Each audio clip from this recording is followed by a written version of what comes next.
sorry.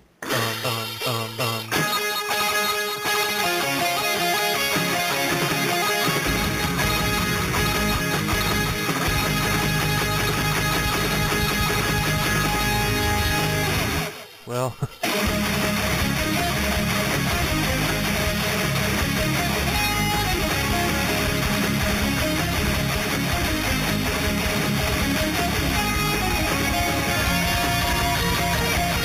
Welcome to the Will and Thunder Show.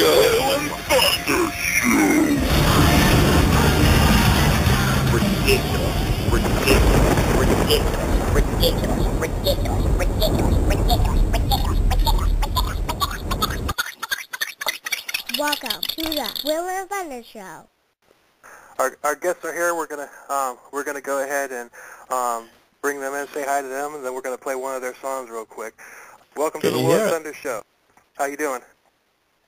Hi, well, and you? We're doing good. Welcome into the Will and Thunder Show, guys. Welcome to this side of the world, man. Great to have you guys on, man. This is Terminatryx, man. You guys got a great thing going right there. Love the sound. You guys been together for quite some time, from what I understand, 12 years or so. Yep, 12 years. Because very quick. You've been putting some work into it, huh? Yeah, no, it's kind of a compulsion that we don't have a choice. We have to do it, so it doesn't feel like work in the end. That's right. And, you know, it's almost like an infectious disease. Once you get it, there's nothing you can do with it but deal with it, right? Yeah. Well, all right, Will, are you ready to play a song? Yeah, right off the bat, we're gonna play the song "Holy" off of their album Shadow, which awesome song, and then we'll be right back with Terminatrix. Well, all right, well, let's go ahead and play the song real quick, and then we'll come back, and we'll get into this interview, man, and get to know you guys and let the United States hear a little bit about you guys. Well, thanks.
right, welcome back to the Will and Thunder Show. That was Holy by the band Terminatryx from South Africa. And it should be noted that this is the first band with a female singer. Actually, you're the first female guest that we've ever had, period. Should be noted. Yeah. I wanted to say the reason I picked that song is one of the ones that I wanted to play is because that song stuck in my head after I listened to the album a couple times when I reviewed it. It stuck in my head, and it kept me up because I couldn't get it out of my head. Oh, that's good. Yeah. Planted the earworm. Yes. That's right, planted the earworm. That's right. So I just did myself a favor and got it stuck in there again. We're happy to hear that. Yeah, that's when you know you got a great song, is if it gets stuck in somebody's head. So when I wrote the blog piece about your band there, it was talking about the Horror Fest, South African Horror Fest. Could you tell us a little bit about that? Because, I mean, did it only go for those 2 years, or is that now an annual thing? We actually started with the South African Horror Fest in 2005. So this year we are having our 10th year anniversary. Nice. And yeah, and it's been it's sort of year on year it built, and it just became popular, and time went by so quickly. We can't believe that we're actually 10 years going. And yeah, we're planning, hopefully planning a very nice big event for this year's Horror Fest. Awesome. And just like our music, you know, a horror festival is also very much an alternative thing, and we keep busy mainly with anything that's alternative. We don't really do much mainstream stuff. So these things, they kind of they overlap very easily. That's how we do our live soundtrack performances with the Macabre Ensemble as well. See, that's awesome, and you know, I can relate to that. I've been in music since I was about 4 years old, and horror films has always been a big thing in my life. I actually went to school and took film and video production, learning special effects and things just because of that. I mean, I wanted to learn, you know, how do they do this? How do they make, you know, someone look like they get their arm cut off, or, you know, it was just those cool little tricks and trades of the film industry. And it still is that same kind of artistic kind of feel to both, you know, both genres right there. And especially with your type of music right there, you guys have that nice dark, you know, kind of eerie feel to it. I can see where that works well together. Yeah, we actually with, I'm not sure if you perhaps saw the video for one of our songs called Virus from our debut album. Very much inspired by a movie that Paul and I both love, American Werewolf in London. And the whole wolf transformation was very much inspired by that. And it started out as just a teaser for Horror Fest, a little trailer teaser. And then luckily for us, the company that did the effects on that wanted to expand it, and we got a very nice music video out of it as well. That's awesome. Now, American Werewolf in London is the one you talked about. That's the original one, not the remake years later, the American Werewolf in Paris. The original, yeah. Well, kind of a tie-in right there. My cousin, she's a musician as well. She lives in L.A. She's touring right now. Her first husband was in American Werewolf in Paris. Oh, wow. Cool. Yeah, I mean, that's just a crazy tie-in right there, but yeah. Yeah. So our music videos, we always try to include or give it an element, a dark element, it's like a paranormal or some kind of a vampires and werewolves. We always try and include something like that. Excellent. Yeah. Go ahead, Will. Wait till we play Shadow here in a little bit. I actually listened to that earlier today. Great song. Thank you.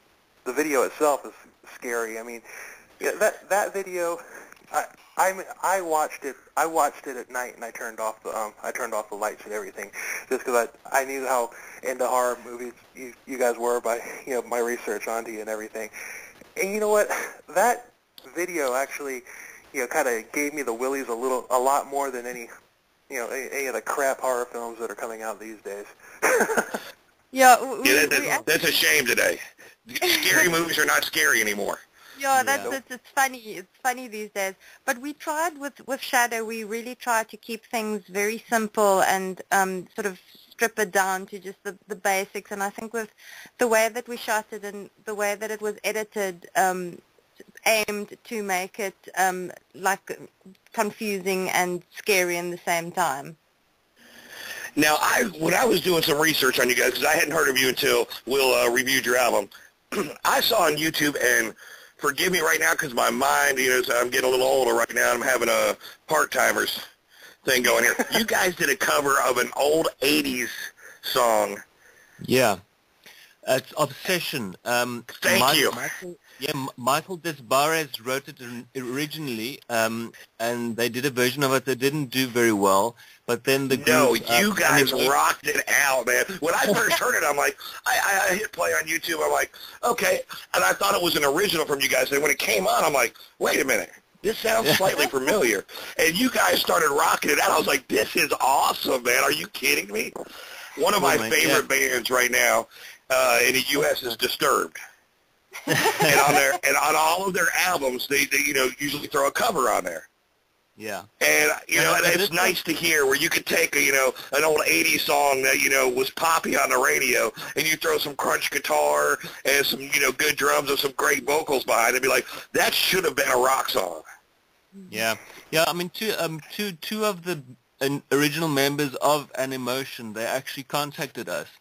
Because one of the guys, I think his nephew or his cousin, sent him the video clip, and they saw it and they thought it was great, and they actually went through the trouble to contact us and tell us they thought we did a great job, and they sent it to the rest of the band, and they all love it. So that's quite a nice compliment. Oh, absolutely. I mean, that's a pat on the back. That's what you want right there. When you take somebody or something that you dig to a point, and you're like, oh, look, let me add a little something to it, and they come back, you'd be like, that's awesome. I mean, you got to love that. Got to love it. Yeah. Yeah, we were very happy, very chuffed with that. Well, who would have thought that Joan Baez's Diamonds and Rust would be turned into such an awesome metal song by Judas Priest? Yeah, yeah. I mean, So you guys have been together for 12 years. How did that happen? How did you guys come to meet each other? I mean, were you guys friends from school, or was this just something that you guys were out playing in the bars and kind of pieced it together? No, my band VOD, Voice of Destruction. That the band started in 1986, and then in the mid-90s we went across to Europe to record for our German label, and we did a tour with Catatonia and In the Woods, band from Sweden and one from Norway. So I came back to South Africa about 97, 98, and then I met Sonja in 2000 at a big rock festival, and we hit it off right there. And about 2 years later, Sonja, I wasn't doing any kind of band-related stuff. I mean, I was a bit saturated touring Europe and living in London for a couple of years.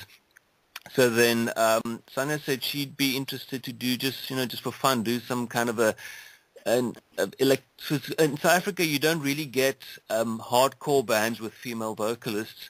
So she wanted to do something that's a bit heavier than just regular rock and incorporate some kind of electronic element as well. And I was interested to do that because I had a bit of a side project that I just kept busy with called Fate.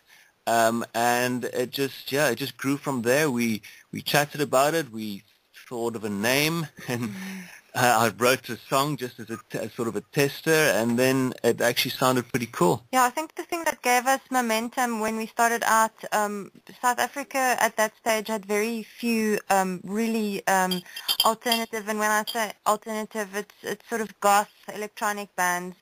And a promoter was bringing over a band from Germany called Diary of Dreams. I was actually quite a big fan of them. And I think because we were one of the few bands doing that type of a thing, they booked us to tour with them in South Africa. And we hadn't had any, well, I'd never had any experience before. That my first live gigs was supporting an international band in South Africa on tour. So I think that was the thing that gave us a little bit of momentum and some scope. Yeah, because I mean, if you just do it yourself and no one else hears it, you don't really know if anyone would like it. So We actually went out and we played live. Some people thought it was terrible. Some people thought it was fantastic. So, you always, you can never please everyone. So that's just the attitude we've always had. We just, if we're happy with it, there will be some other people out there that will be happy with it. That's what you got to do. I mean, you can't try and please everybody. You look at bands that have gone that route, especially big bands who have had a style and, had their run for 10 years, whatever, and when they try and change up a little bit to try and please the new generation, it always falls, or not always, but majority of the time, it falls flat right there. And then what you do right there is you're not pleasing the new crowd, and you're kind of getting away from, your loyal listeners. And, that's where you get, the term, oh, they sold out. I mean, there's a way to, I guess, change a little bit, in your music. But, I mean, like Metallica did. I mean, it was kind of a totally different vibe of their last two albums versus where they were the rest of their time. Yeah, and it's strange. And when the what was the album that came out that was like really a departure from the previous stuff? It was the Black Album. The Black Album. And yes. I remember people were horrified and they'd like shaven their hair off, and it was a whole thing. Until the Load albums came out, and then they shut themselves. Right, and then everybody loved them again, and then they came out with that horrid album. Oh Lord have mercy. Huh?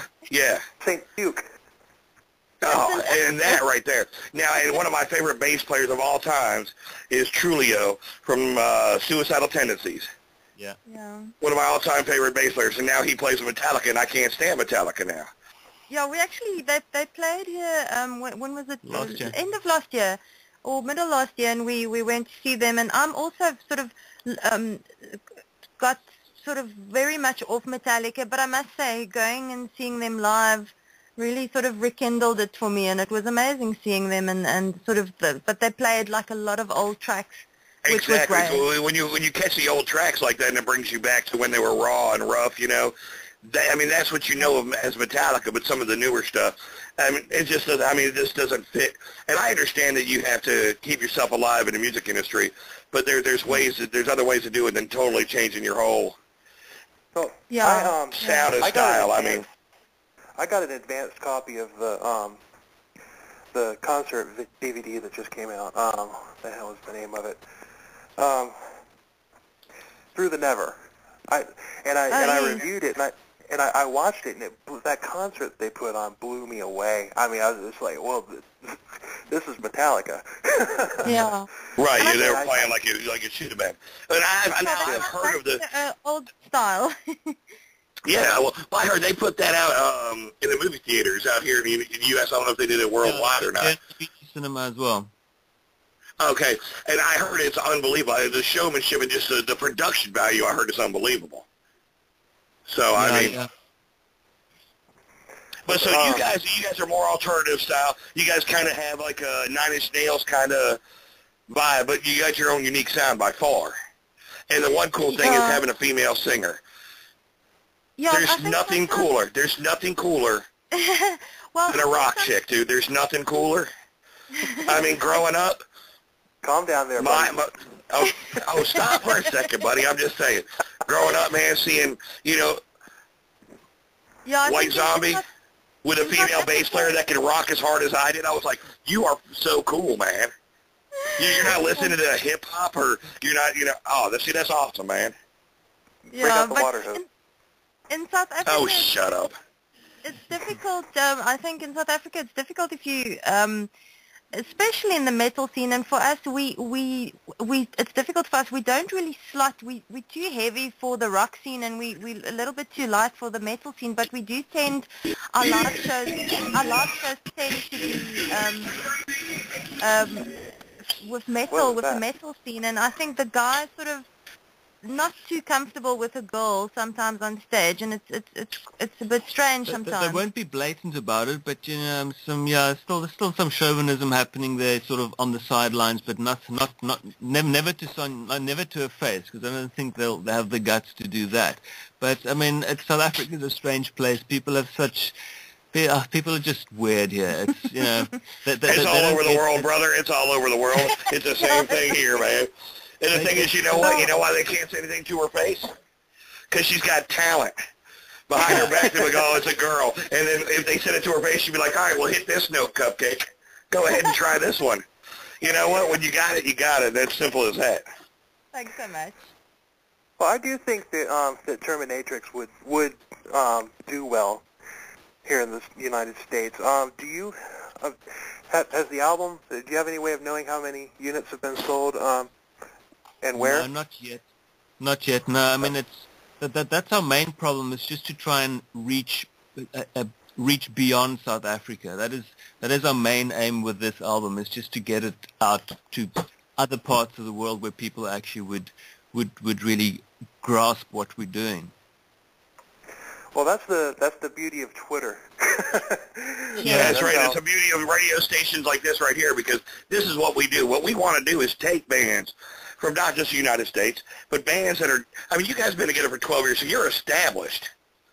But you might not have that arm to reach out to the United States, or your arm to reach out to some people who don't have the time, to look up themselves. And we found so many great bands in different styles and genres. It's really cool, and this is kind of the way Will and I are, keeping our music career alive for right now. Yeah. We've been playing since we were, we've been in the game since we were, 12, 13 years old, and with families and all that kind of stuff. You guys are still out there doing the deal, but we get to talk to you guys and get you guys out there and show the world that, there's so much out there. Yeah, no, we really appreciate it. It's like you said, just that's the cool thing about Twitter and Facebook and those things. Besides just sometimes it's just a bit too much. People just tweeting their coffee and their lunch and their breakfast. Yeah. But then sometimes you reach guys like you, and then we're on your show and get people to hear what we're doing. That's right. You go to check on Facebook to see what's going on in the world. You're like, I don't care that you're having a bagel right now. You don't have to put that on there. Okay, you're grocery shopping. Fine, good. Get a loaf of bread. It's no big deal. If there's something, important, or something kind of cool, you're at the World Cup right now, that deserves to be on Facebook. Twitter that. Right. I just wanted to see our goal. Yes, I agree. The cat's eating, we don't need 5,000 pictures of that.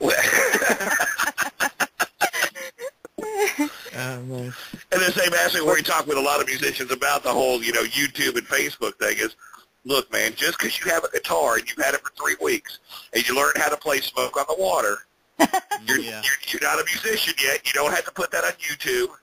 Yeah. Learn a little bit more and then put something on that we can enjoy. I'm not your dad. I don't need to listen to you play the clarinet. I've got my own kids. I can do that. Yeah. No, but that's a nice thing. You're free to put anything on there, but then sometimes you have to wade through all the crap to get to good stuff that you might like. Well, it's funny. We had, I have a 4-year-old daughter who can navigate YouTube like a champ. But it's really funny how you'll see, stuff like I think the most viewed show that we have on or podcasted on YouTube was with Wardrum from Greece, and that has like close to 300 views on it. Yeah, that was a really good interview with a phenomenal band, but and it's only got like 300 views on it. Meanwhile, my daughter will look at something, some knucklehead opening those surprise eggs and showing you what toy's inside, and it's got well over 2 million views. Like, okay, what am I doing wrong here? What are we doing wrong here? You got some cat that looks surprised and it gets, 5 million views, and we're actually talking some real business and music and, and and then it just shows how the mind's gone in, this day and age. Yeah, I think it would make sense to do a music video with a cat in, because I think that's probably the most viewed thing on YouTube today. Well, you know what? All you got to do is, get with this cat to do that surprise thing. Make sure it's a black cat. That way you have your dark side in there, and you're ready to go. I got it. I just had an epiphany. There's a stray cat that wanders around here, and occasionally, I'll throw it some food, and it'll try and catch it. So what I'm going to do each week, whenever we do one of these, when I make these YouTube videos of these shows, I'm going to make a little video clip of that cat jumping after something and stick it in with the with the audio from the show, and then maybe there you that. go. We'll have a winner right there. You'll get views. grab them with a cat opener, and there you go. Cat and Terminatrix. That's right. That's enough. Oh, I got a question. I got a question for you. You guys have seen the movie This Is Spinal Tap, right? Yes. Yeah. One guest that we had never seen it. He was like, "What are you talking about?" Which Anyway. is the end-all, be-all of comedy, music, or movies out there. You gotta love it. You have to see it. We do a little segment here that we like to call the Spinal Tap moments, and kind of ask the guys from the bands, what are your moments? What are the times that you guys have been there and everything's just gone to shit? Like on stage or whatever. So hold on, I whacked Sonja in the mouth once with the stock of my bass guitar by accident. Yeah, and I think the last show we did, when I stepped off the stage, I realized that my fly was undone. Oh, wait a minute, hold on. You slapped Hold on one slapped second her here. with We got a little intro here real quick that he's going to throw in here about Spinal Tap, and then we'll get a couple more moments. But I have a story to tell you about Mr. Will right there. About the same with the fly down, but a little bit grander than that. These go to 11. You can't print that. Final Tap, one second. What's wrong with being sexy? He died. He died in a bizarre gardening accident. Thousands of people spontaneously combust each year. Hello, Cleveland! Hello, Cleveland! All right, before we go on, Will, turn it up to 11, please. Oh, it's there. It reminds me of the scene in the movie where they dance around the miniature Stonehenge. Yeah. Now, well, speaking of another, hold on, real quick, a little tie-in there as well. This week was, 2 days ago was the first day of summer around the world. They had a big thing at Stonehenge, where, they had a bunch of people come out there and, doing festivals and Druid festivals. Yeah, and actually they said that this year was, one of the best years they had there, and there was only very, very few arrests, and there was no violence, and I love hearing stories like that versus hearing the stories like what's going on. Were any of the monuments trodden upon?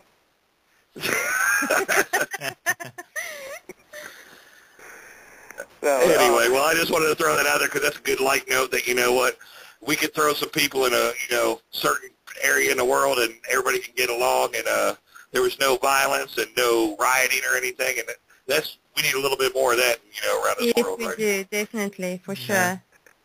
Now, now you whacked her in the face with the headstock of your bass. Now, I noticed in the pictures that I found online, you're using Steinbergers, which don't have headstocks. Did that have anything to do with you switching to Steinbergers? No, I've always had those.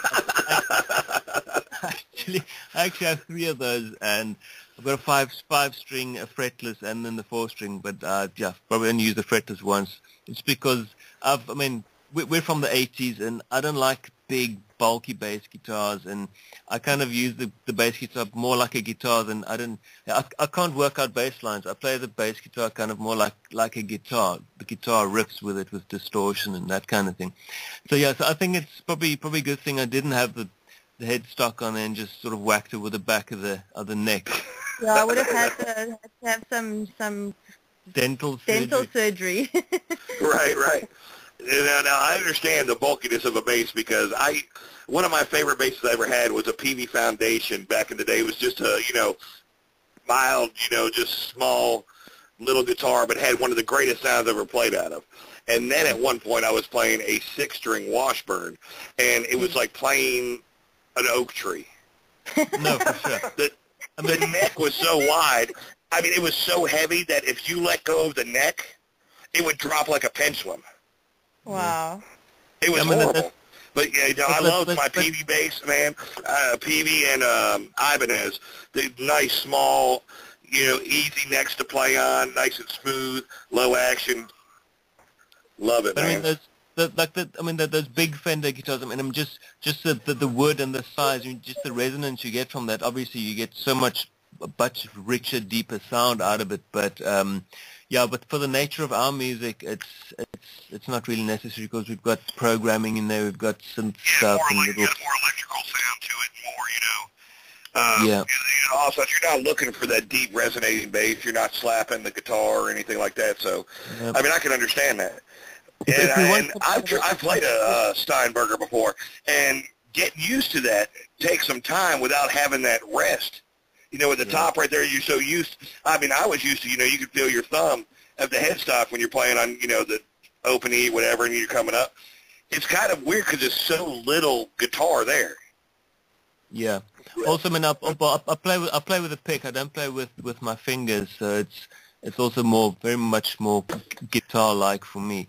Right. But yeah, if we need any kind of serious boomy bass thing, we just put some programming in there that will fill it up, or just turn it to 11. That's the thing with our music. We can do whatever we like. We don't have to stick to a specific kind of a strictly drums and guitars kind of a thing. We can, if we want to, we can. If we don't, we don't. Now I have a question. Now, I mean, I understand you can do that post-production. You can add this and add that. How does that work out when you're playing out? Well, when we're playing live, we have a synced track we play from the laptop, from the MacBook, and it's so all the little bits and pieces. Otherwise we'll need an orchestra and a choir and 5 guys playing synths on stage, besides 3 guitars and 2 bass guitars and a bunch See, that's good. I mean, no matter what kind of music you're playing, I hate to buy an album and you go, listen to it and you fall in love with it, and then when you go see them live, they don't have the effects that they use in the studio. Yeah. When they're putting it together, and when you see them, I mean, it seems so dry and empty, and it's like, wait a minute. Well, where's this part? Where's that? Exactly. I had a second guitar, line to it on the album, and it's just empty during a solo or what so have you. That's kind of disappointing, but it's awesome that you guys, have integrated that into the music as well. Yeah, it makes life difficult because you have to. It's lots of more technical things to worry about, but we would never do it without it because I mean that is sort of the character and the personality of the music. And you have to be spot on, because if you're playing with a track right there, there's no, okay, well, we're going to start in 3 seconds because, the drummer clicked off wrong or whatever, because that track's going to start when it starts. Yeah. And you have to be with it and be able to catch up, be good enough to catch up with it, or to, be dead on with it. I mean, that's a lot more work and a lot more concentration, on each song. It's like a military precision, and we also have a visual track where venues, where the venue can accommodate us, and people are always astonished at how we able to sync everything up. But it's a nice little production. We believe in not just getting on a stage and playing, but actually doing like a little bit of a production. Yeah, and our drummer just for syncing up. I mean, we've got all the loops and the orchestration and all the extra bits that we need. We have on the track, and our drummer's got in-ear monitors, so he follows that. So if often he's saved us when our regular monitors in front screws up, then our drummer at least has it in his ear, and then we just follow him. So yeah, sometimes it's a bit daunting, but yeah, we definitely want to have it as close to the album as possible. I really didn't think of it. I'm sorry, go ahead, Will. Some people frown on, they'll come out and say, if you have to have a laptop on stage, then I don't like it. Well, the way I look at it is I want, like you were saying before, I want it to sound like it sounded on the album. Queen, even Queen, when they go to play Bohemian Rhapsody live, that whole operatic break, the music, the guitars, the bass, the piano, and all of the voices in there, that's all a track. Yeah. If you go see Queen in concert, I just want it to sound like it. Yeah, I mean, especially if you think about if a band like Queen has to do that, it's just the practicality of it. And I mean, it would be nice to have like a bunch of session people to join you on stage and do some of those things on stage. But just also logistically, it's a nightmare. Exactly. Financially, you can't do it. You cannot have a choir with you every time you play a show. I mean, it's understandable if you're doing it in big cities like New York, or you're having a big show that's going to be filmed in L.A. or, you know, in one of the big cities in South Africa for you guys. I mean, it's this difference there that you could maybe bring in the production to do it that way if it's being filmed or something. But if you're doing it day to day, you know, one day you're in Cleveland and one day you're in, you know, Wisconsin or whatever, you're bringing the music in there, but it's not logistically or financially possible a lot of without paychecks. without charging people $250 a ticket to come see you guys play your music. Yeah, no, I mean, and it's so strange because with our other project that we do, the Macabre Ensemble, we perform the soundtrack to a silent movie, and it's exactly the opposite. We have nothing. We just perform it, and it's quite a different dynamic. Yeah. Will, write that down real quick. I don't have a pen in front of me right now. All right, so you guys do another project where you guys are playing music to silent movies? Yes. Yeah, that is so awesome right there. You know how much fun that would be right there, just to give the dynamic. Now, I'm a big fan of film from all genres, especially silent film. But to take like an old silent film, even like an old Charlie Chaplin film, and put some newer music to it. I mean, you've got the old crank style, ding, ding, ding, ding, ding, ding, you know, going on. But to do some newer stuff to that to give it more pop. Yeah, we normally do a horror film. We've done Nosferatu. We've done the Cabinet of Dr. Lon Chaney stuff, and we've done most of the classics. That's awesome. Yeah, and it's just so amazing, and it's so different from the Terminatrix stuff that we do. Actually, the song Shadow and Metropolis, those grew from our Macabre Ensemble performances, and we did the movie Fritz Lang's Metropolis, and that was the intro to the movie, and we just thought it just sounds too much like a Terminatrix song that we'll just expand it and use it as the introductory instrumental. And then for Shadow was for Jekyll and Hyde, Dr. Jekyll and Mr. Hyde. And one of my favorite stories of all times. Yes. Yeah. So that song is directly flowed from there, and we just expanded it and sort of made it a bit more Terminatrix, and yeah. Which one was Metropolis? What movie? Sorry? Metropolis? What movie? Fritz Lang? Our intro song on the album Metropolis. Actually, I know. Yeah, that we performed that to the Metropolis, the movie, the old 1924 movie. Fritz Lang, German director, I think a German director. Yeah. So that's why we actually kept the name Metropolis as well. Speaking of Queen, I think for Radio Gaga they used footage from Metropolis for the music video of Radio Gaga. Oh, okay. If you remember I'm gonna have to look into that and listen to it with the your guys' Metropolis, because I didn't know what to expect from you guys. When I first listened to it, and I even mentioned this in the review that I wrote, like that your version, your Metropolis, that's like one of the most intense intros I've ever heard. And I don't know if you're familiar with Queensryche, but it's up there with Anarchy X as one of the best intros ever. Okay.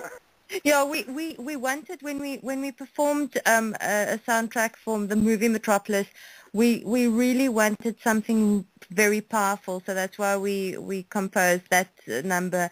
And when we performed it live, I even did a piece of just sort of German spoken word over it, and it just made it even more powerful. It was very nice to perform it to the movie. It worked really nicely. You know what you need to do? You need to do a production of the Wizard of Oz with Pink Floyd's Dark Side of the Moon. Yeah, I heard about that. I haven't tried it yet.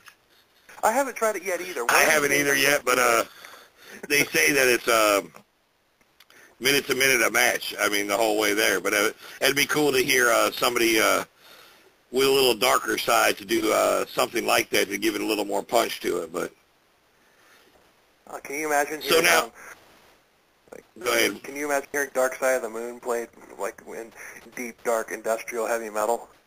Wow. Are you kidding me? That could really work. It actually really would. Yeah. So you guys been together 12 years. You guys got together at, you guys met each other at a music festival and got things rolling here.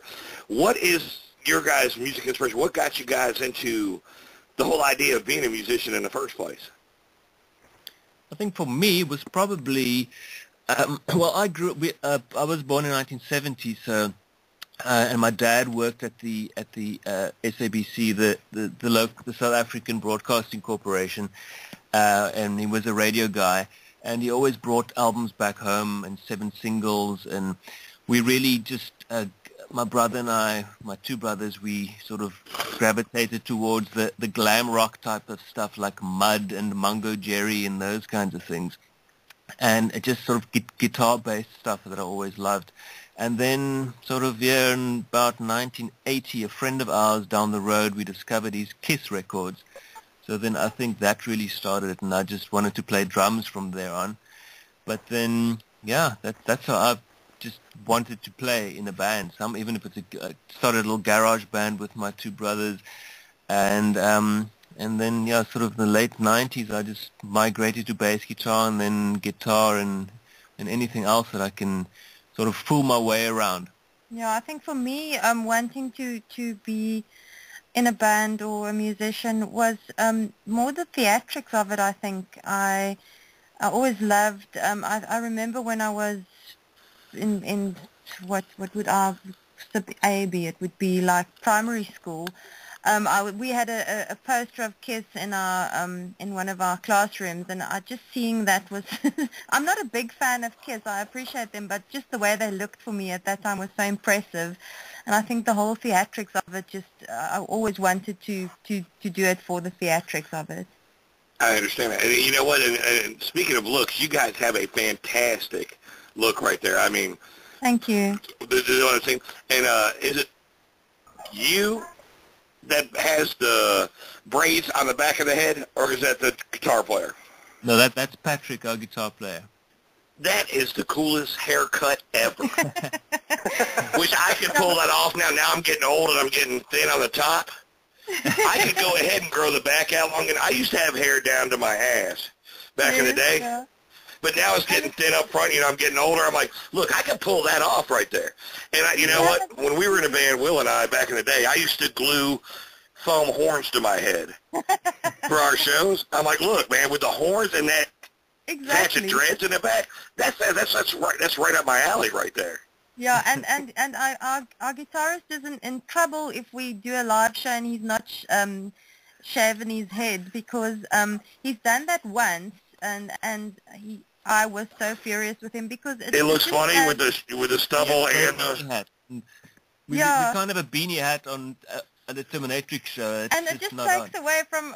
I like us on stage. I like how we look, and I think that he adds a lot to that. And I was like really ticked off at him for not being lazy and not shaving his head. So well, I'll tell you one thing. You guys have a look of one of my favorite all-time horror movies. Ooh. And if you can say it right now, it's the greatest evil guy ever. Hellraiser? Absolutely. Oh, yes, I love the long leather, the kind of cape look and stuff. Look, that's what rocks right there. And Pinhead is the evilest bad guy of all times. He makes Darth Vader look like a pussy. Yeah, no, completely. Dude, I think it's the second movie where the little statue's there with all the people, and you've got the little guy who's running the nightclub, and he comes out, and all he says there on the steps is, and now it begins. And the fish hooks and chains start going. You're a badass, dude. You win.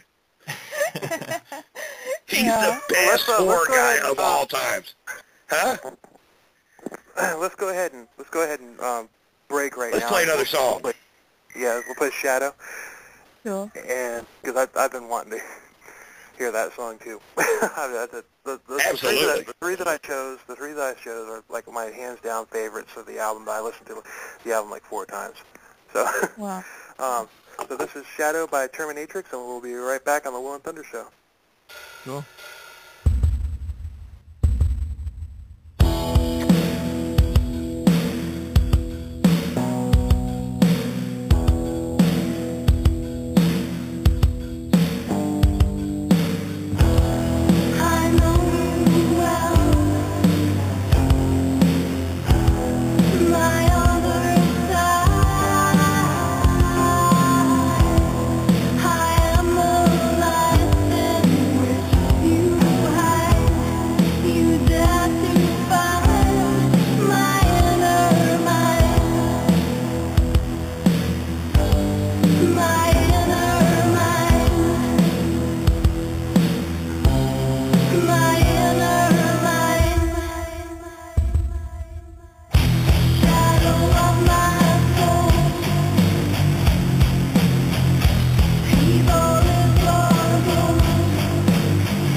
Welcome back to the Will and Thunder Show. That was Terminatryx with the song Shadow, and our studio audience loves you guys. Can you tell? I love that. They love you. They really love you. I'll tell you what, man. And that's an awesome. I love the vibe of that song right there. I mean, you can feel that kind of rolling kind of sound, you know, in the chorus right there. And it is very eerie kind of. It's an awesome song, man. You guys definitely killing it right there. Well, I'll tell you what, if I was ever out in the woods late at night and all of a sudden, you know, that song popped into my head, I think I'd probably start running as fast as I could. Well, the funny thing is, though, you get like 3 steps and trip and fall, and the bad guy gets you. This is the thing. That's how. I mean, so we were talking about horror films earlier. I mean, that's so horrible these days. I mean, they have all these movies coming out, and especially from our country, America, they're supposed to be the scariest movie you've ever seen. Like the one about the ghosts and the kids in the house and the family living. At the end, it shows the girl throwing the guy at the camera. Really, that's it? Yeah. That was supposed to be. Man, come on now. That's not scary. I must say, I quite enjoyed Insidious, and I'm looking forward to the. Is there going to be a second one? No, there's been a second. There's been okay. We probably haven't. I don't believe I have seen that one yet. No, but if you guys, I'm not sure. No, I liked the first one. The first Insidious was very good. Yeah, Was that the sci-fi kind of horror one? No, it was. No, that's where the kid gets sort of the kid's in a coma and the dad. Oh yeah. See, now I want to see that one. I have not seen that one yet. The last movie that really gave me kind of the creeps was The Exorcism of Emily Rose. That one was pretty good. Yeah, that was quite creepy. But Exorcism movies has always had like a very it's a different kind of scared. Yeah, I know. I mean, the ones with the ghost in the house. What was the name of that franchise with the house that's possessed. Paranormal Activity. That's just paranormal crap, man. If you want to watch that, movie, you don't even have to go pay a movie for it. They have it on TV all the time, and it's the same thing. I thought I heard something. Give me the device right here. Yeah, this room's a little bit colder. Yeah, because it's got 3 fans instead of 2 fans from the other room. Yeah, and I got quite like motion illness in the last one. The third, was it the third or the fourth one? Went to watch it's a 5th or 7th or whatever it is now. And we watched it in the cinema, and it just, I couldn't actually, I had to stop looking because I was getting seasick.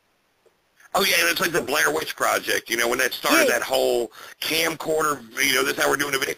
Look, all you're doing right there is trying to save a couple bucks, and you're filming a whole movie for Hollywood that you're expecting to get millions of dollars out with a $25 camera from Radio Shack. That's not cool. I'm paying you $15 to watch this movie with the popcorn and everything, and you're using a $15 camera? Come on now. That's a bunch of crap. And it's not scary. You can have a guy jump in the camera and scare me one time. Yeah. I'm in a backyard on the houses that were better than this. But I mean, it's they have these. I mean, you know, it was a time every I guess it's cycles of types of movies. Like they had all these Japanese movies with wet kids walking around with their heads down and with the ring and you know what so have you. And then it's the Saw type movies. They just, and then now it's the Paranormal Activity type movies. So, you know, they have these waves of themes that just get milked to death. So I don't know what the next one will be. Now those Saw movies were okay. I mean they were more slasher than they were horror. But the one movie that I really liked was the Hostel movie. Oh no, I couldn't. It's that, and we were in Europe when we saw that for the first time, and I was really freaked out. You're like, should I go to sleep right now? Listen, man, isn't there a Holiday Inn or something around here? I mean, there's got to be a hotel. I'll pay for the room. This is okay. I don't want to stay here right now because I know they got a back door. They're going to drag me somewhere and cut off a finger or something. Listen, I wasn't going to go near a hostel at that stage. Those are the kind of movies I like, where they're not so much like, oh, there's a scary guy coming to get me. No, there's a bunch of people who want to fuck me up for no reason. That's scary, because that's more real, you know? Yeah, I don't know. I didn't like... Go ahead. No, I agree with you. The first Saw movie for me was intelligent and clever, but the entire franchise, I just got so over it so quickly. Me too. Yeah, now, the first one was great. Pardon me, Bill. Hold on one second. Go ahead, man.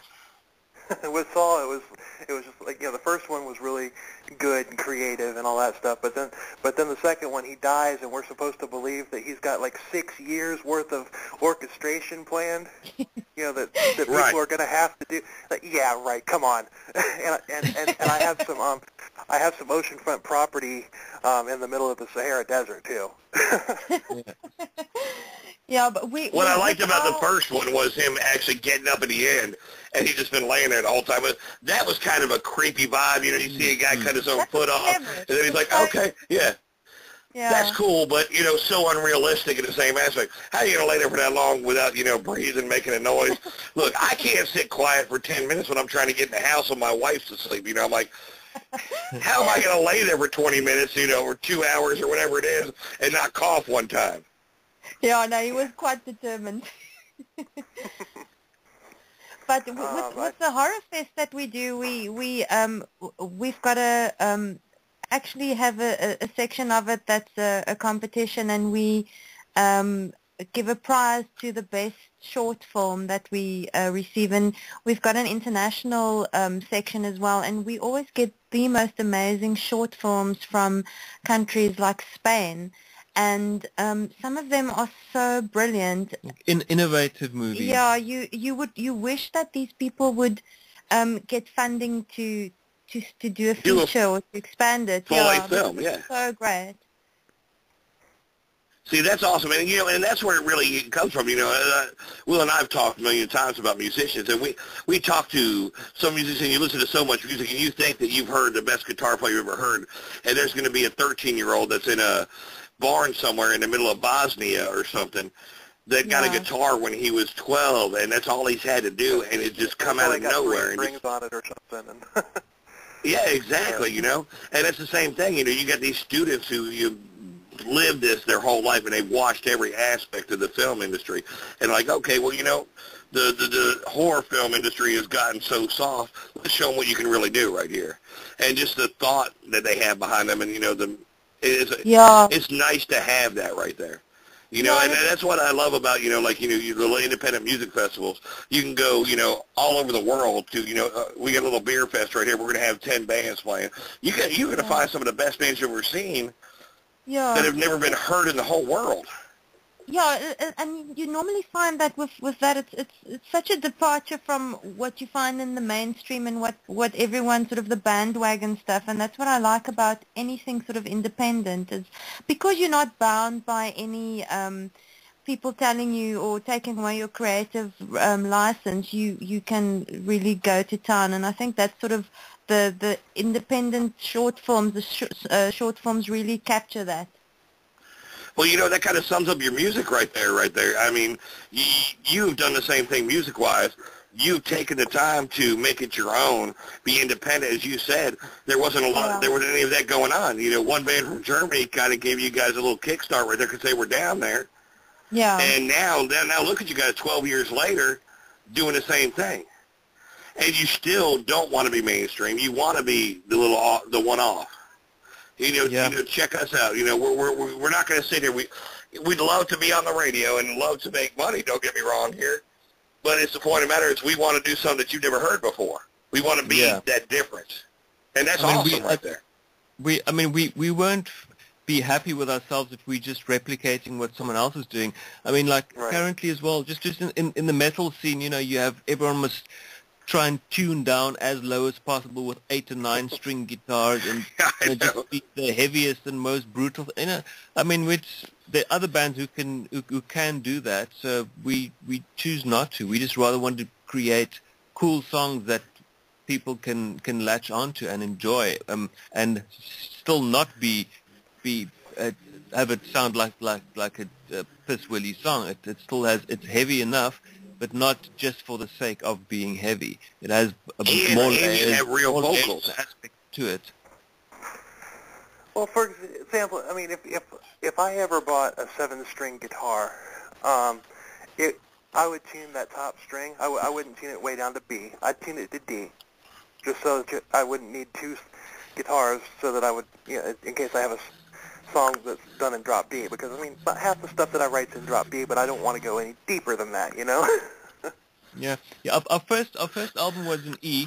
Well, everything was tuned in E, and the Shadow album is in D. But when we wrote the title track Shadow, I mean that's still in E, and it actually sounds a bit heavier than some of the other songs that are tuned in D. So you know, it just depends how you approach it as well. Exactly, and you know what? If 6 strings is not enough, and 7 strings definitely not enough, you don't need to be playing. You actually don't know what you're doing right there, because, I mean, it's just getting out of hand right there. I mean, how low do you want? If you want to get that low, give your lead guitar player a bass guitar. That's. And then have your bass guitar play a harp or something. When we play live, how much further do you need to go down? I mean, you can make as much dark and deep and beautiful sounds with a 6-string as you can make with a 7-string. Yeah. It all depends on how, you know, what you're playing, the melodicity of it. Yeah. My bass guitar, when we play live, we split the line so that we have a constant clean bass sound, and then the other one goes through my distortion effects. So that's kind of like the deep guitar. So we don't need an 8-string guitar, because we've got that with the bass guitar. You know, back in the day, I used to play with a flange pedal on my bass guitar. Yeah. Just to give it that, you know, little wow, wow. You know, you could slow it down real fast. That would give it a nice deep bellow sound to it. It wasn't as poppy sounded, you know. Yeah. And, you know, I mean, there's so many things you can do. But, I mean, seriously, I mean, I've seen a guy on YouTube with a 16-string bass guitar. And he can play the Mario theme on it. Well, I'm glad you can do that. I hope you have a great career writing songs for video games. Hey, now, one of my favorite bass players has a 12-string bass. Well, he used to play a 12-string bass. That would be Doug Pinnick from King's X. Well, you know what? That's fine. You know what? And you want to play it like that? That's fine. I mean, I give me a 4-string bass guitar, and I'll hang with a lot of people. No, that's for sure. You don't need. Sometimes people overcomplicate things, and it's sometimes less is more. And if it's effective enough to get the point across, you don't need to labor it and just go crazy. Right. Well, for example, like I mentioned, Doug Pinnick there. I mean, when he was in King's X was a trio, but they sounded like they were at least a 4-piece. With two guitars, and the reason being is because while Doug's bass had the low end on it, it also had a mid and a higher on each string. It had 2 octaves on each string, so they kind of filled it out. That's how they were able to be a trio with such a big sound, especially live. Yeah. But, I was just wondering. I mean, if because it seems like you guys are really into your music, and it also seems like you guys are really into the production end of videos and movies and whatnot. Let's say somebody came to you and said one or the other. You're gonna excel. You're gonna be wickedly successful at one or the other. Which would it be? Yeah, that would be incredibly difficult. Yeah. That would be like picking between your children. Yeah. Exactly. Yeah, I think that the two for me go hand in hand. I can't sort of imagine the one without the other. It would be an impossible choice for me. Yeah. I wouldn't be able to. No, me neither. Sorry. That's what I was looking for, an honest answer. Yeah. Yeah, no, it's just not. It would be incomplete. The one would be incomplete without the other, definitely. Now, you guys were... All right, well, your new album, Shadow, you guys... well, not new album, I mean, your album, Shadow, that just come out. Are you guys releasing this in the United States? Or is this strictly Europe or Africa, or... Well, it's just currently it's available on iTunes and Bandcamp, and so whoever can access it can access it. But we don't have distribution as such in Europe or the United States. Just currently here in South Africa. So that's another thing that we'd like to explore and try and just expand. Well, now you guys have a website. Yeah. Can you buy it straight from the website so you guys get the money and Amazon doesn't, or Yeah, I mean the percentage via via Amazon or CD Baby and iTunes, they do get their percentage, but then we have pressed copies, so people can buy physical CDs as well, which they can get straight from us or via Bandcamp, and there's a couple of South African online shops that also stock it.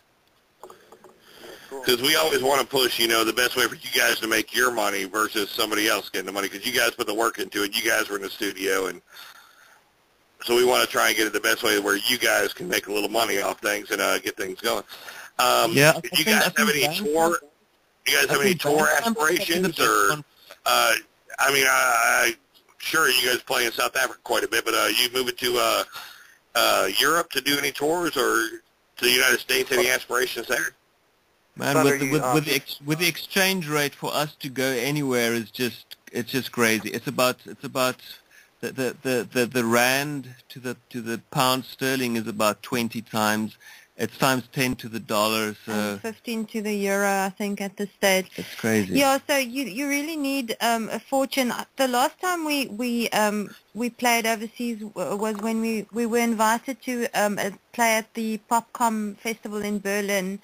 We were one of four South African bands that got invited to play, and it was really amazing, and it's something that we would love to do. It's just financially, and especially being independent, you've got absolutely no funding from nowhere. And you don't have anything backing you, so I understand that. Yeah, and we also work day jobs. So I mean, I know it doesn't sound glamorous at all, but you have No, look, Will and I both work day jobs too, man. I'm a bartender. Yeah, exactly. So there's nothing. You know, I always say like people sometimes ashamed to admit that they work a day job, and it's nonsense because your day job is what makes it possible for you to try and explore other avenues. And so, but it complicates things because you know sitting with band members that all have jobs and that need to be able to get away from work. And so we've actually, what we try and do, we try and make our music videos the best that we can. We put a lot of money into it, and we really try and get the production value of it to be the best we can do because we just feel that it's got longevity and you can send it everywhere over the world. And I just feel that that's, for me at this stage, it's a better investment to try and reach people via your music video. But I mean, if we ever do get the opportunity, we would certainly grab it if someone was prepared to bring us out there, even if it's just you know, like part of the cost. It doesn't even have to be the whole thing. We would certainly do it. Yeah. Well, I'll tell you what you guys have done now, productive-wise, in the production aspect of your music, your videos and everything is so well done that you're already ahead of the game right there. Because there's a lot of bands that try and do the same thing that have not done that. That do a half-ass version of their videos and everything. To even the irony get out of small states here in the United States. But you guys have actually put enough work into it there that it will happen for you guys. I'm almost guaranteed. But I mean, I guess it's almost like an art project for us. And the irony is that it's actually part time. You know, it's not a full time thing. So I mean, we sometimes wonder what it would sound like if we had 24 hours a day to spend and actually have a budget to work with instead of just our own savings and just doing it whenever we can. Exactly, and you know what? And I understand that. Will and I both we have families and we have jobs, and we do this on a kind of not a secondhand aspect, but on top of everything that we have right here. Exactly. And, yeah. But it just shows your dedication. Sometimes it gets complicated. Yeah. Oh, absolutely. Yeah. And it, for me, if you're so dedicated to like you guys are doing, to on top of everything else that you have to do, it just shows passion. Absolutely. For that, so they appreciate that. Good. Lost you there for a second. I'm with Thunder there. I think that that it's just a matter of the right person seeing your video, and somebody from the United States or England or Germany or whatever is going to be like, okay, we need to have these guys on a festival tour or something like that. But yeah, we ever interview Rob Zombie, I'll tell him about Terminatrix. Please do. You love him. But the last song that we have from you guys is it's the one that's in the different language. How do you pronounce that? Machine. Oh, that's how it's pronounced. Oh, okay. Yeah, it's machine. It's Afrikaans of machine. Okay, so it's the song that you're referring to, yeah. Yeah, I knew it was translated to machine, but I didn't know that was how it was pronounced. Well, you told me the other day that this had a little bit of a meaning behind the word right there. And what is the meaning machine? I mean, you were telling me that it had a bunch of different meanings right there. Well, they're better equipped to tell that story than I am. Explain the idea of machine right there. And I know that it has, the meanings here in the United States, machine is, engine or a group of people who are trying to, follow through on an idea. You get the machine going right there. Is it the same idea? No. For us, it's the literal meaning of machine. So it's the song is sort of a post-apocalyptic kind of a Terminator thing. Where machines taking over the world. Man creating machine and machine destroying man. Yeah, so it's the literal meaning. Like the Terminator. Hello? Hi, can you hear us? Yes. Yeah, I can hear you. Okay, Yeah, so, yeah. the idea of this is, you know, the world being taken over, kind of like technology-wise. That's Yeah. right, yes. Sort of a man losing grip of his own creation. Like it's already doing right now. I can't get my kids to get up and change the channel on the TV. They're like, where's the remote? I'm like, it doesn't matter. There's a button up there. Go ahead and do that. Yeah. I used to have to do that with a little knob right there. Yes. But anyway, all right, well, we're going to play Machine from Terminatryx right now, and we'll be back to talk to you guys in just a minute.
Machine by Terminatryx on the Will and Thunder Show. Welcome back. Yeah, that love was... Welcome back. In America, that's a little taste of South Africa for you. Put that in your pipe and smoke it. Yay. Yeah, not That's what right, people man. would expect. Well, Man, that's this awesome, song, man. That song is the one that I was referring to in my blog, but I said that there was some Geddy Lee influence there in the voice, Yes, the chorus, yes. I guess. Yeah. It just Two kind little of singy bits. Yeah. didn't really sound like him, but it just kind of reminded me of him. Yeah. No, that's Just the very style of it right there. Hearing stuff like that, because often we hear people that they hear something in there that sometimes it's a band that we've actually never heard of, or then then something for us to go check out and see. Well, I mean, I will tell you right now. I mean, you guys have a great sound right there, and you guys are original right there. You guys have your own sound there. Yeah, I think for me, it's many times you know, sometimes the question that I get is like, who would you compare yourself to? And I'm not saying I'm special or anything, but I can't think of anyone that I could compare my vocal style with. She's not trying to sound like anyone else either. Right. I mean, you definitely don't have the sounds. I mean, there's bands that are similar musically, or not even musically. I mean, that have female singers, and what people are going to do, they're going to throw it out there because you are a female singer. Yeah. Yeah. I mean, you don't have those sounds. I mean, Will, we were talking earlier, and you talked about what's the name of the band that's got the female singer? Oh my goodness, Evanescence. But you guys don't sound anything like Evanescence, and your voice doesn't. I mean, you might have a little draws to your voice at the end of phrases that might give a little, you know, coincidence to it. But no, I mean, you don't sound like her. No, that's not my vocal style. Although I really appreciate, she's got an incredible voice. She's a beautiful vocalist. It's just not my style at all. I would have to. It would be very forced for me, and I don't know even if I would be capable of that. And, you know, also with music that is metal orientated, people always, they either expect it to be sort of gothic metal like Nightwish or, you know, one of those kind of Within Temptation type bands, or they want it to be the other end of the spectrum, extreme, like Arch Enemy, or, you know, like total death metal, a woman doing total death metal vocals. And Sonja's sort of in the middle there somewhere. She doesn't do one or the other. Right. Well, which is a great thing for you guys right there, because it gives you your notch right there. That's your pocket. And, I mean, the talent's definitely there. The vocal ability is unbelievable right there. You got great pipes right there. I mean, you could sing anything that you wanted to, and you've chosen the style that you want to sing right there. And, I mean, I can hear the kind of, you know, where the deepness and, you know, where you're pulling it to that, look, I want to make this sound a little on the dark side, and you have that, I don't know, you know, where you look at somebody and you can look in their eyes. That's how your voice sounds to me. I mean, you know, when you see and you read somebody, that's how your voice sounds to me. Yes, wow, that's a very nice, what do you call it? Compliment? Compliment. I guess we're going to go ahead and wind it down here. Anything else you guys want to add? I mean, I particularly, I'm interested in these video productions that you've done to the old films and stuff like Nosferatu. Are they online anywhere? No. Well, we released Nosferatu on DVD. They're not online. We want to do that. We actually want to release we've done 8 movies so far. So we would like to release all of them, but that's also not as easy nowadays. But I think we definitely want to get Nosferatu online sometime soon. But we'll definitely let you know when that happens. It's you can go ahead and you can buy Nosferatu. It's already been released, right? Oh yeah. Yeah. It's but well, the version that we've done with our new soundtrack is currently it's just on DVD, but we're planning on getting it in a digital version as well. Yeah, but you can buy the DVD. You can buy the DVD online. Yeah. Yeah. That's what I'm looking for right there. Yes, it's the original Nosferatu. Yeah. With your soundtrack. Yeah. That's right. It's definitely something I would love to have in my collection. Cool. Me too. I mean, there a while back. I mean, if you look on my YouTube page where all the podcasts of the shows are, there's a couple other things on there that I've done. One of them, I did this little thing. It's called The First Fairy Tale, and I just put in I told this story and I added some sound effects and stuff. And I mean, nothing on the scale of what you guys have done. But I'm actually thinking about for the next thing that I do like that is to do a dramatic reading of The Telltale Heart, because my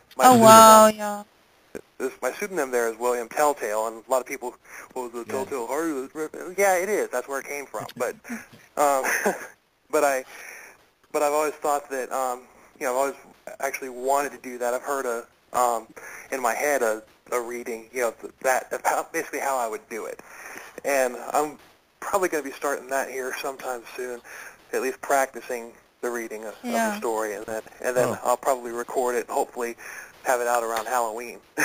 Wow, that sounds amazing. It's a fantastic story. Yeah, it is, and if you tell it right, it'll scare the crap out of you. Oh, absolutely. The Nosferatu video is available on your website, correct?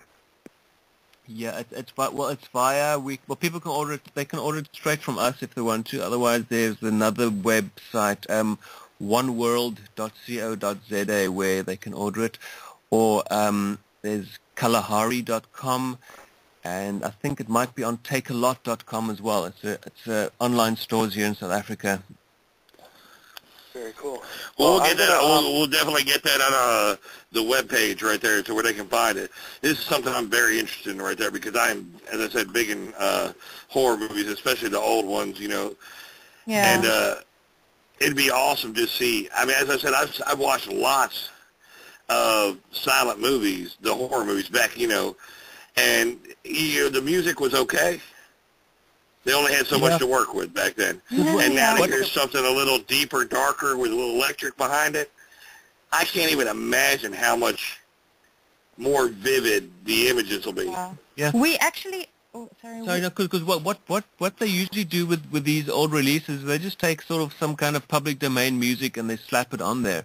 So it never really fits the scenes. But because that's what we do, we split each scene up, and we write the music for each scene, and we have collaborative friends that do this with us. So it's myself and Sonja, and another guy, Simon and Sean. They're from a group called Lark, and a friend of ours, Matthijs, who plays violin, the guy who played violin on the track Outcast on our Shadow album.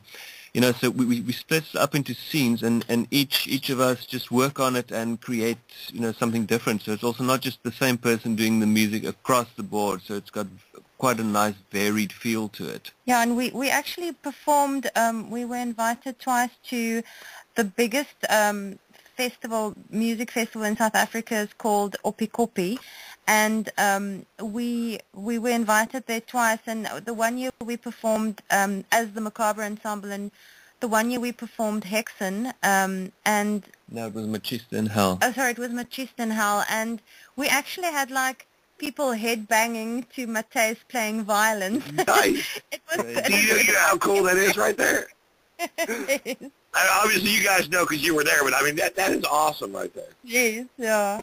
Look, I want to thank you guys for being on today. Man, unbelievable. I mean, you guys are so humble, man, and you guys rock, man, and we appreciate you guys being on the show, man. Thank you so very much. Thanks for reaching out to us and putting us on, yeah. Well, you know what? Music is the one thing that is worldwide right there. It doesn't matter if you're in Africa or if you're in England. You could be in Sudan or you could be in the United States. An E chord is an E chord. Absolutely. It's the one thing that doesn't change right there. Yeah. Just as long as it's not rap or Justin Bieber. That's right. Good Lord. God bless America. And we're sorry if you guys have ever seen Justin Bieber. He's from Canada. He's Canadian. Blame Canada. Yeah, exactly. Thank you. That's right. He's Canadian, not ours. We tried to give him away during the Olympics right there, but that didn't work out because the Americans didn't win the damn ice hockey match, sons of bitches. Anyway, now I have a question for you guys. You guys are from a country who really, really loves soccer. Yep. We're in the World Cup right now. Yeah. How are you guys doing? I don't know. I know America's going to the second round. Personally, I cannot stand soccer, so I don't follow it. So okay, well then fine. Then never mind then. It's okay. That's fine. Yeah, we don't even know if they qualified. I think if it was rugby, it would have been a different thing, but soccer is not South Africa never qualified. I don't watch soccer. I watch American football. Which we call football. I mean, I know, which makes no sense because they barely use their feet. But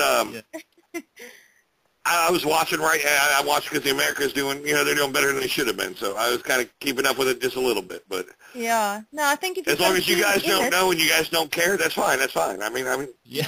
I think if we had a team in, I don't think we have a team in. I'm sure we don't. Like when we had it in South Africa, our team was in the match. It was in the competition, and I think we followed it a little bit more just because our team was in there. And it's because it was in South Africa. And we didn't have much of a choice because the stadium is like half a mile away from our doorstep. Oh, damn it, man. So you have to deal with it anyway. Yeah. You don't have to be a fan. Oh, that's horrible. We had to hear the vuvuzela sound every night. So, it's like you're like, I'm going to go to the grocery store and I'm going to grab something to eat. And like, yay, okay, go team. All right, I need something to eat. Well, I can remember years ago, back in the 90s, when World Cup soccer came to the United States, where they had like some of the matches here, and I was living in Florida at the time, and they actually Orlando, which is about 45 minutes from where I lived, hosted a game at the Citrus Bowl there, and I went just to experience it. You know, I'm a very open-minded person. I'll try anything once as long as okay, whatever. Well, I went to this and I was just like I was bored. Oh, shame. I was bored. I was like okay, there's nothing around. And you know what it reminded me of? Because I'd never really, I'd seen it on TV. I knew what soccer was, played it in school and stuff like that. But it reminded me of watching a group of kittens swat a little wad of paper around. Yeah. I think if it was kittens, at least it would have had a cute factor. Yeah. That's true, and it would get 5 million on YouTube. Chickens aren't cute; they just taste good. And the kittens don't fall over and hold their legs when. Oh, you said kittens. You said kittens. I thought you said chickens. I said kittens taste good. All right, that was really bad. Okay, listen, we don't eat kittens in America. I promise you. That's Korea. Anyway. Oh my God. I thought you said edit chicken. that out either, Thunder. That is so funny right there. Look, you don't need to. Right there. You see me right here be like, yeah, I'm eating some fried kitten today right now. That's so good.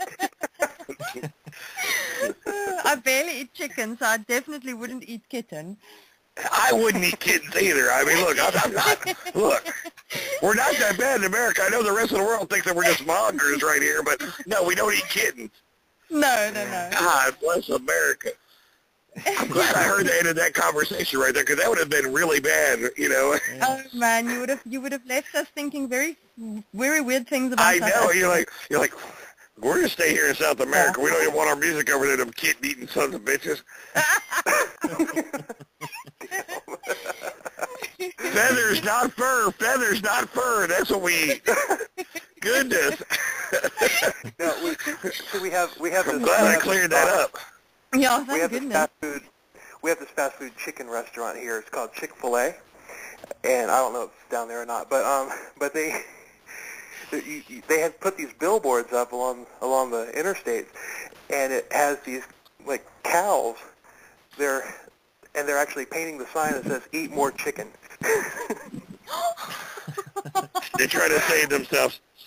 Leave McDonald's alone. But anyway, listen, guys, it's been a pleasure having you guys on the show. Thanks to Thunder here, people are gonna Photoshop that, and instead of chicken, it's gonna say kittens. Eat more kittens, right there. That's awesome. Oh man, look, I feel horrible right now. Anyway, as I was saying, guys, thanks for coming on the show, man. We appreciate you guys taking your time out, man. From halfway around the world, we have from South Africa, Terminatryx, man. You guys rock, man. Love that you guys have your own influence and style kicking. The music is awesome. You guys definitely have the talent right there. Thanks so much. Thanks a lot, eh? It's been a good time, guys. And you know what? Tell all your friends, tell all your musician friends to check out our show right here, because what we're going to do is get people like you guys known all around the world right here. We're going to take over the world. Thanks, Thank you. You guys have a good one. Cheers, guys. Cheers.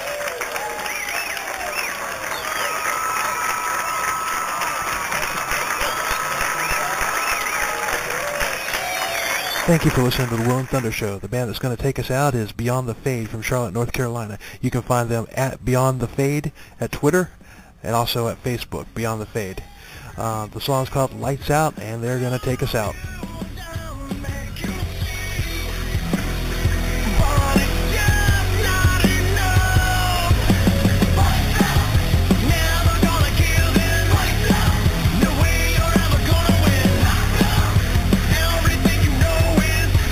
Gonna